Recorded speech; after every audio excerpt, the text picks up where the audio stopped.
Olá, você que acompanha o site Notícias Agrícolas, continuamos aqui com a nossa programação matinal, com as principais informações do agronegócio ao longo dessa manhã do dia 30 de janeiro. Ah, Janeiro está finalizando, né? Estamos aí nos 2 últimos dias do mês. A gente começa a entrar em fevereiro. Ou seja, é um período que acontece o que normalmente, pessoal? É virada de posições nas commodities, no mercado financeiro em geral. É um movimento que a gente precisa entender para todas as commodities. E agora a gente vai conversar sobre o mercado de cacau e entender o que está acontecendo nessa virada de posições, nesse final de mês. Estamos aqui com a Lê Delara para explicar um pouco o cenário do cacau. Lê Delara, seja bem-vindo ao Notícias Agrícolas. Olá, Erickson, bom dia. Obrigado pelo convite novamente. Bom, Ale, existe uma particularidade que está acontecendo no mercado do cacau. A gente fala de virada de posição de fim de mês, mas o mercado do cacau acho que já está fazendo isso desde o começo de janeiro. Muita indústria jogando o contrato o mais futuro possível para aproveitar ali a questão de preços. Mas nesse finalzinho de mês a gente vê ali essa queda nos preços do cacau. O que a gente pode explicar desse movimento nesse momento? Erickson, a queda agora seria normal, né? Ou melhor, é normal porque as chegadas das amêndoas na África ela está acontecendo. Então, nessa semana aí eu anotei que foram 52 mil toneladas chegando. Na semana passada já havia sido um volume de 34 mil toneladas. Então, a colheita acontecendo, os portos já embarcando esse cacau para ser exportado. Então, isso acaba trazendo um alívio para os preços. Eles caíram, estão caindo hoje aí quase 4%, mas mantém-se próximo das máximas históricas. E também tivemos a ajuda do clima. Havia uma preocupação com aquele clima muito seco na África que atrapalharia a safra intermediária, que começa a colher ali no finalzinho do primeiro trimestre. Agora não, essas chuvas que estão acontecendo agora trazem um alívio para as lavouras de cacau. Com isso, o mercado tem espaço para realizar lucro nas cotações. E a gente vê esse movimento não só ali para o março, né, que é o nosso contrato mais próximo, março 25, mas se você olhar mais a futuro, ele cai, atualmente está 11 mil dólares e 300, alguma coisinha. Mais para o futuro ele vai caindo ali para 10, né, e finalzinho de 25 até a 9 mil dólares. Ou seja, o mercado está vendo uma certa tranquilidade a mais aí para o cacau, né? Eu acredito que a curva invertida, como nós falamos no mercado, né, a curva em backwardation, onde os vencimentos mais curtos estão cotados com preços maiores do que os preços mais longos, ele reflete um desequilíbrio entre a oferta e a demanda. Então, como ainda não está resolvido o problema de escassez, estamos há 4 anos enfrentando dificuldades no mercado do cacau, os preços mais curtos eles tendem a subir porque os compradores tentam garantir essa oferta.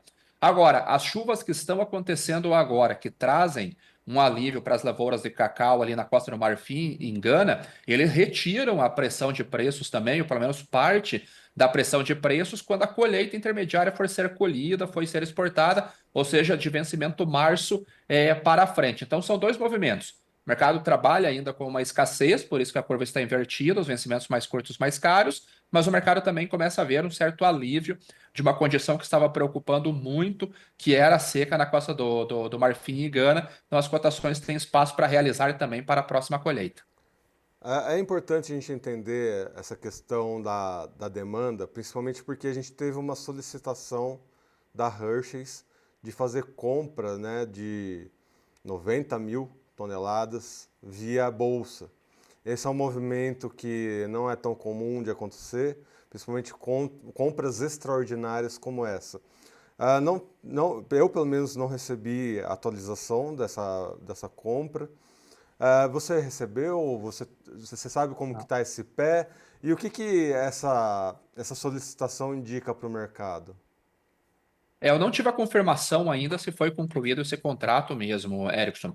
Agora, isso significa, quando você tem uma commodity que ela possibilita a entrega física via bolsa, como acontece com o café, como acontece com o cacau, Se o prêmio do mercado físico ele está muito valorizado em relação ao contrato futuro e há um risco, como aconteceu muito na África, né, no ano passado, de inadimplência na entrega desse cacau, desvio de cargas por contrabandistas, o risco ele se elevou devido a uma produção menor. Uma empresa como a Hershey's ou outras empresas como a Abelha Calibou também, eles podem ir para a bolsa, para a ICI e solicitar a execução daquele contrato de forma física. E eles retiram esse cacau direto dos armazéns da bolsa. O problema é que os estoques da ICI também estão em níveis baixíssimos, possivelmente os mais baixos da história. Então, confirmando esse contrato, a Hershey's começará a retirar dentro de uma janela programada, acordada com a própria ICI, né, que é a Intercontinental Exchange, a retirada desse cacau para poder fazer o processamento. É esse ponto que eu queria entender. Por um lado, a gente tem uma grande indústria solicitando essa retirada de estoques. Por outro lado, a gente tem uma ICE com estoques muito reduzidos, né? São ali uma redução que representa uma média abaixo de 20 anos, né? De Sim. estoques na ICE. Ou seja, fácil de tirar esse estoque deles não vai ser. Não, vai consumir quase 90 mil toneladas, é muito cacau, então vai baixar muito. E isso é um driver altista para os preços. Então, o cacau ele subiu muito baseado em prêmio de risco. Então, era o clima que estava adverso, choveu demais em algum momento quando deveria chover, é muita seca no momento que precisaria de chuva, o mercado foi adicionando prêmio de risco e a indústria foi conseguindo fazer os pagamentos, mesmo com preços muito altos. Agora nós chegamos no momento que há espaço para realização de lucros, mas o fundamento não mudou. Então eu não vejo um cenário baixista, por exemplo, com o cacau voltando na ICI nos Estados Unidos para 9 mil dólares, para 8.500 dólares de maneira consistente, a não ser um movimento mais agudo de realização técnica. E dentro dos fundamentos, quando nós vemos estoques muito baixos, esse é um fundamento muito altista para os preços. Se nós tivermos a confirmação de uma safra abaixo da expectativa, que chegou a ser até de 2,2 milhões na Costa do Marfim, e agora a gente já está reduzindo essa expectativa e talvez fique até abaixo de 2 milhões, aquela esperança de nós termos o primeiro superávit depois de 4 anos, elas começam a ser minadas. A gente já está trabalhando com equilíbrio no 0 a 0 e eu ainda acredito que a gente pode ter mais um ano de déficit na oferta de cacau, que seria o quinto ano de déficit. E com isso, os estoques da bolsa eles vão sendo reduzidos até o momento que ele fique em nível crítico, e aí o preço realmente vai ter que trabalhar de uma maneira mais ativa para poder regular a demanda. De acordo, a gente tem uma pesquisa disponibilizada pela AICO que vai mais nesse sentido, né? Eles estão meio pessimistas, né, com os futuros do cacau aí. Sim. Sim, o mercado ele está, os fundamentos eles estão sendo construídos agora. As entregas que estão acontecendo na Costa do Marfim, como um exemplo, Erickson, elas estão melhores do que o ano passado, né? 23% mais ou menos acima do ano passado. Mas é que ano passado foi um desastre para essas entregas. Se nós puxamos os últimos 5 anos, é o segundo volume mais baixo de entregas nos portos africanos, só acima do ano passado. Então, é um cenário ruim ainda. A safra intermediária, ela sofreu com o Hamartan, que é aquele evento que vem do deserto do Saara e acaba abortando a florada.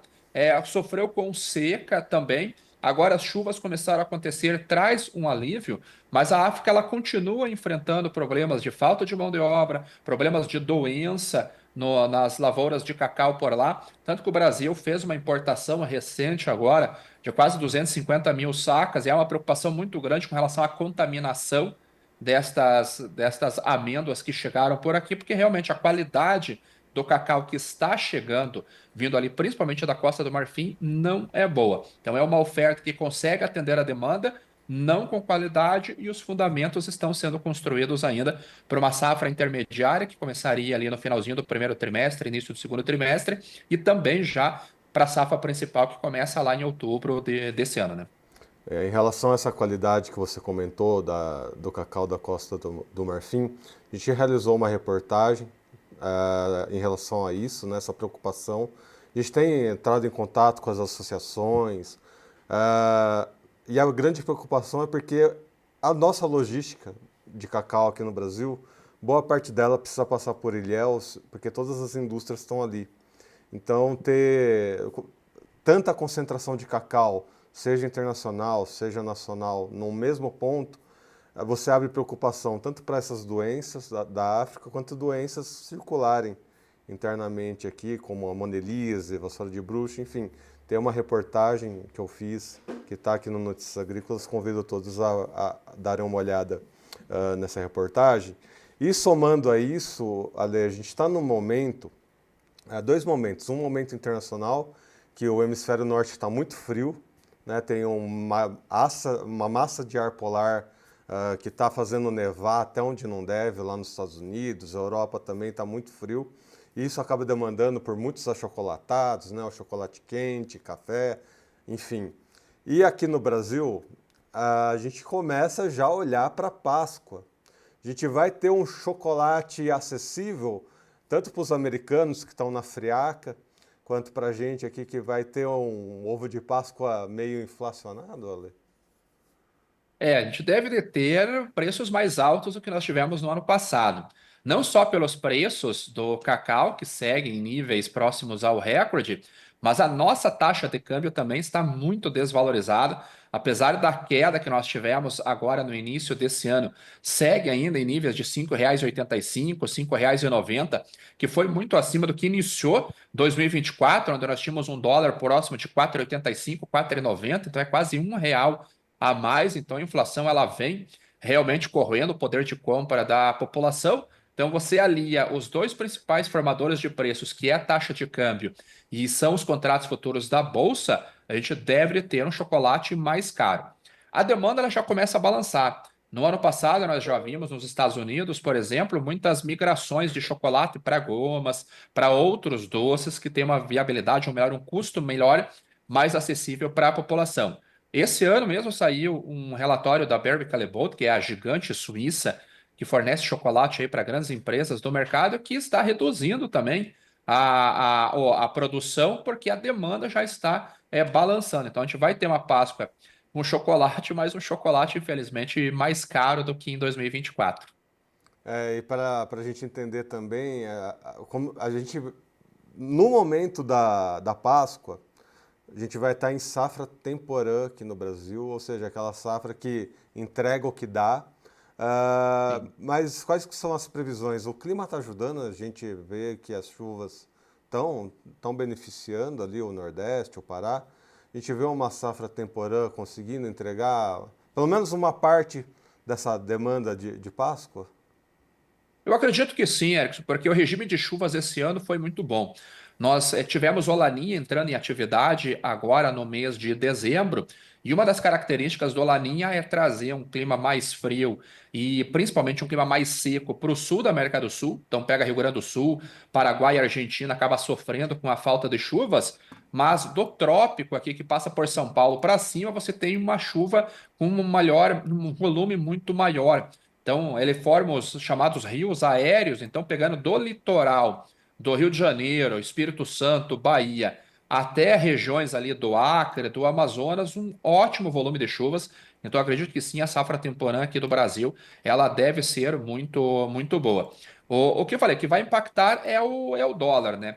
Hoje, se nós olhamos os preços que estão sendo praticados no Brasil, ali na região da Bahia, 938, 939, até R$ 940 arroba, é um preço mais alto do que está sendo praticado na Bolsa de Nova York. Então, nós estamos com um prêmio positivo em relação à Bolsa de Nova York. Se vier uma produção boa, ali os produtores de cacau podem ter uma boa notícia nesse ano. Muito bem. Ale Delara, muito obrigado pelas suas informações. Seja sempre bem-vindo aqui ao Notícias Agrícolas. Obrigado. Só. Um grande abraço. É isso, é isso, pessoal. Vamos ficar atento a esses movimentos do cacau, virada de mês, acaba repercutindo aí um pouco nos preços, isso é normal, né? Principalmente diante de tanta volatilidade que a gente viu para esse mercado do cacau.